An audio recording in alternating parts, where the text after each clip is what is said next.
my life I found in my love forever. No one deny, no one contest, no one can love you more than me. Ceremonie, my baby, my baby.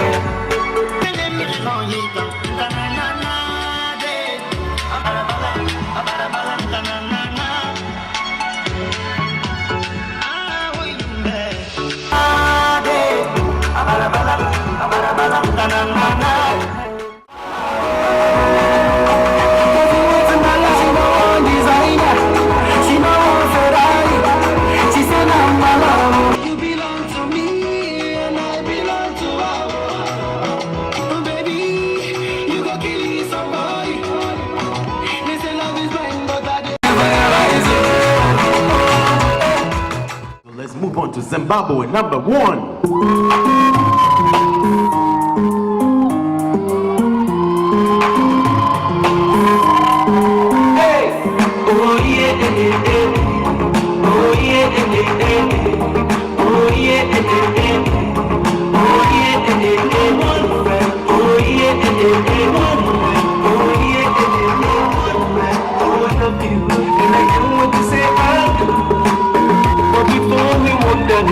I just wanna let you know that you're the finest.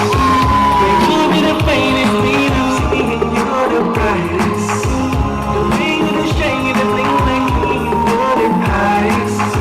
When it comes to mama, we got it, mama, got it. Sala novella, new dance, hey. Sala novella, new dance, hey. Can I have a round of applause, please? Thank you. Next on the agenda, we have Miss India USA 2017. Please give her a round of applause. She's so beautiful. Oh my gosh, I love it. I walked in here, I've never seen better smiles or better walks. So I don't know what it is, but people of Africa are just so filled with good spirit. And I just want to take everyone in this room home because you guys are so filled with energy and confidence.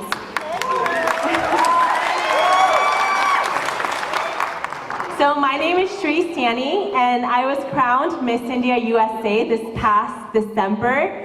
So I represented Washington State as Miss India Washington, and I competed with about 51 girls from all over America who are equally as talented, equally as highly educated. And I just wanted to give a brief introduction of what I've done with this title and what I've done as just Shri, because when I was 12 years old, I was told by a cardiologist that my heart was only beating 20 beats per minute. And just to tell you how slow that is, at times my heart would stop beating for 5 seconds.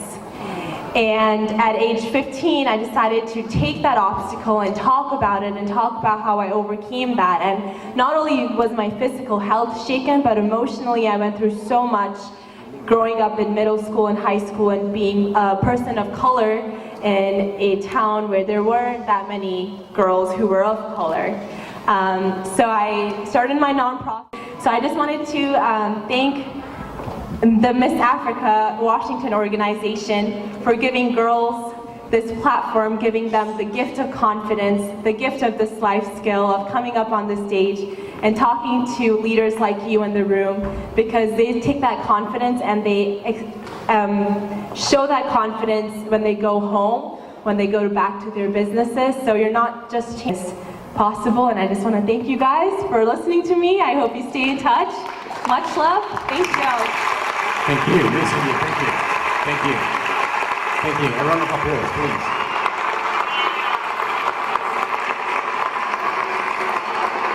I love Indians. I love them so much. You know why? Because they ask for reduction in everything they buy. I just love them. And they're beautiful. Yeah, very beautiful. So I was a storekeeper. I was just selling. One of them walked in. Hey, my brother, how much is the pencil? I said, the pencil is just $1. Okay, so can you take out the eraser and give it to me at 50 cents? The pencil is 1. You want me to take the eraser and give it to you at 50 cents? I just love them. I thought you were going to clap for her. Please. Do we have some Nigerians in the house?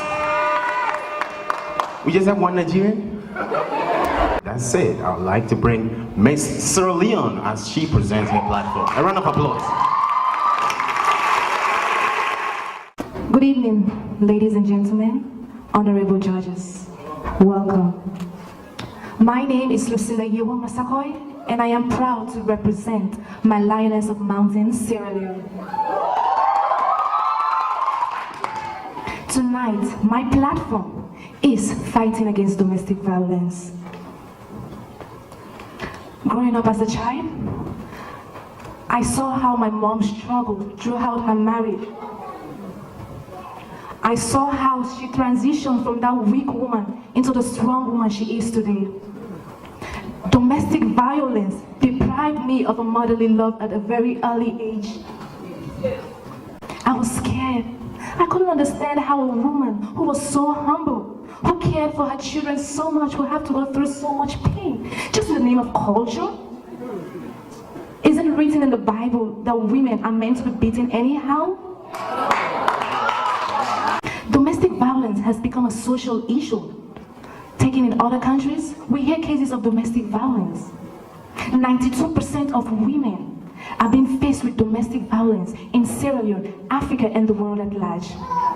That is why, as Miss Africa Washington 2018, I plan to create awareness among young girls, engage them to talk about domestic violence, because it is time for us to put the matter out there. It is time for us to break that old tradition of man's supremacy. I also plan to work with the government of Sierra Leone to fast track the education of these children who find themselves in homes of domestic violence. I also plan to put through emergency shelters where these women can go. And stay while they transition from their point in their lives. Why? I plan to go back home come December to launch my organization, Hope Women's Foundation. No one has the right to humiliate you, because we are women and not animals. Thank you. You might not be a first-generation immigrant, but guess what? You're an immigrant too. Hello. Hello. Hello. Ladies and gentlemen, one thing we have in common as Africans here in the United States is the fact that we are all immigrants. Firstly. And secondly, we have such a great work ethic. We have our 9 to 9s. We have a 6 to 6 in the morning. We also have Uber and Lyft that we do when we're free. But what's happening to our dreams? We all left Africa with dreams to become makeup artists, to become fashion designers, to show African beauty out here. But we are all trying to chase the American dream. We are all trying to feed our families back home. We are all trying to advance to the next level. How about advancing in who we truly are? We go to bed feeling like we are not fulfilled inside. We are fulfilled in the pockets, but we're definitely not fulfilled within our souls. Ladies and gentlemen, my platform is advocating for business fashion entrepreneurship amongst women and men living in the diaspora, mainly in China, in the United States, and of course, in Mexico. I decided to start this platform as a journey of my life. As I was in China, I got hit by a car, and my life literally flashed in front of me. That was a wake-up call. Not for a 9 to 9, not for me to drive Uber, not for me to have a 5 to 10 job, but for me to live at my fullest potential, to follow my purpose here on earth. And this is it, ladies and gentlemen. I am introducing to the world Carmen. I'm I'm not a Washington State resident. I'm not a Washington State citizen. I'm not an Atlanta citizen. I'm not a Chicago citizen either. Neither am I a Zimbabwean citizen or an American citizen. I'm a citizen of this earth. And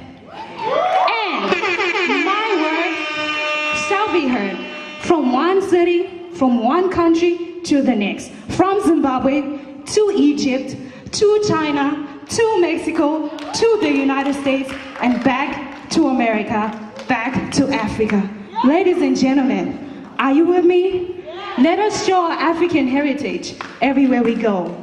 Starting here, this, and I repeat, this right here, ladies and gentlemen, boys and girls, incredible adjudicators, is the beginning. Thank you. That was Zimbabwe number 2. Now we have Somalia. Miss Somalia. I'm 17 years old, senior at Ken Meridian High School. I'm planning to major in law and minor in fashion after graduating high school. Somalia is a country located in the Horn of Africa. Somalia has 2 official languages, which is Somali and Arabic. Somalia has the longest coastline on Africa's mainland, which is 1,879 miles. My platform tonight is ending hunger. So what is hunger? Hunger is the painful sensation or the state of weakness caused by the need of food or the desire for food.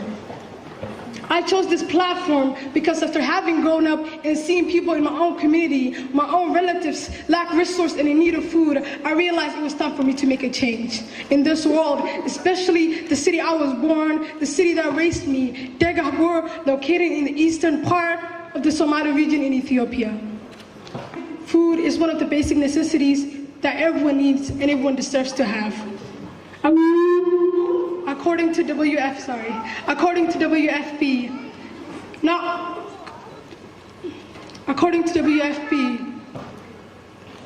only do the consequences of not enough or the wrong food cause suffering and poor health, but they also slow progress in many other development areas like education and employment. My first solution to this problem is bringing people together and informing them about the problem. Because I believe if people know about the problem, they're more likely to help about the problem. My second solution to this problem is creating a website and also creating a website and spreading the word all over my community. Also, donating to nonprofit organizations like WFP. I specifically chose this organization because it's one of the organizations that's able to go in my country, in the region I'm from, in the community. We did a lot of volunteering, a lot of community service. We went to the canned food bank. We donated food because since I was a kid, I always had a passion about helping other people, no matter what the outcome was. Like Martin Luther King Jr. said, life's most persistent and urgent question is, what are you doing for other people? Sometimes it's not only about you. You might have something to wear, you might have something to eat. Sometimes you gotta ask yourself, what are you doing for other people? Sometimes you gotta say, how can you make someone else smile today? Because sometimes it's not always about you. Thank you so much. Thank you, Miss Somalia. Thank you. Really appreciate that. My name is Shalom Aburu. I graduated from Pierce College and I'm a fashion designer and owner of Aburu Fashion House, designing African-inspired couture. I'm also the reigning Miss Uganda North America. Tonight, I'm honored and proud to represent the Pearl of Africa, my beautiful Uganda. My humanitarian platform is education for the youth in Uganda and Africa at large. I chose this platform because I truly believe that the issues faced in our African nations can be solved through quality education. Raised by a poor single mother in the slums of Uganda, she's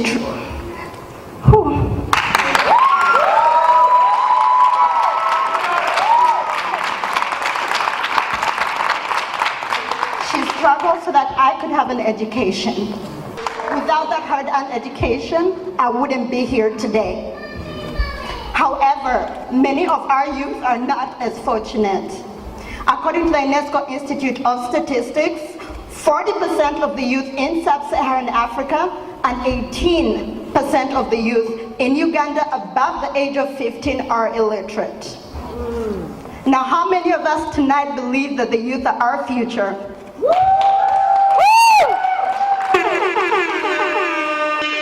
Then we need to invest in them through quality education to create more professionals like doctors, lawyers, engineers to take our continent to the next level. I'm currently an ambassador for an organization in Uganda, Morokiswa Community Skilling Organization, that provides school funds to underprivileged youth. They also train them in vocational skills so that they can get jobs and help their communities. In the words of Nelson Mandela, education is the most powerful weapon which you can use to change the world. So ladies and gentlemen, I urge you to join me on this journey, because true change is made by impacting one life at a time. Thank you.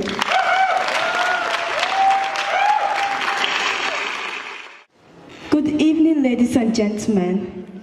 My name is Emeka Chiamaka. I'm a student of Edmonds Community College, studying the course Paralegal. I'm standing here today not only representing myself, but also representing my country, the giant of Africa, Nigeria.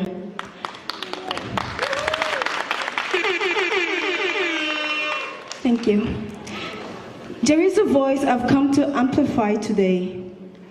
A voice that is not being heard, a voice that doesn't get the chance to be listened to, a voice I've heard deep down in most women, a voice I heard in the life of my cousin Teju. I quote, "There is nothing I can offer a man because I'm worthless." How could you say such a thing? I asked her, and she said that nothing can take away the spirit of a woman like rape. And that brings me to my platform today, the war against rape. In the world today, rape has become one of the lesser problems in our society. Not because people do not understand that it exists, but because people do not understand the effect it has on its victims. Take a look at Teju. She wasn't able to live her life in full accomplishment because in the case of cause and effect, how do you manage the effect? While other women were busy pursuing their dreams and ambition, Teju was trying to get her life back. Adage that says, "A war you fail to fight today waits for you in the next generation." This is not an irony of fact, but it is the blunt truth, and we must do something about it. Because that is what we are facing today, tomorrow, and even in the next generation. I'll leave you with a quote from Dr. Steve Maraboli. "You are not a victim. No matter what you've been through, you've been here, unbeatable, undefeatable. You have a history of victory. You are not a victim, but a victor. I am a woman. I am strong because I can win all emotional battles in my life. We are women. We are strong because we can win the war against rape." Thank you.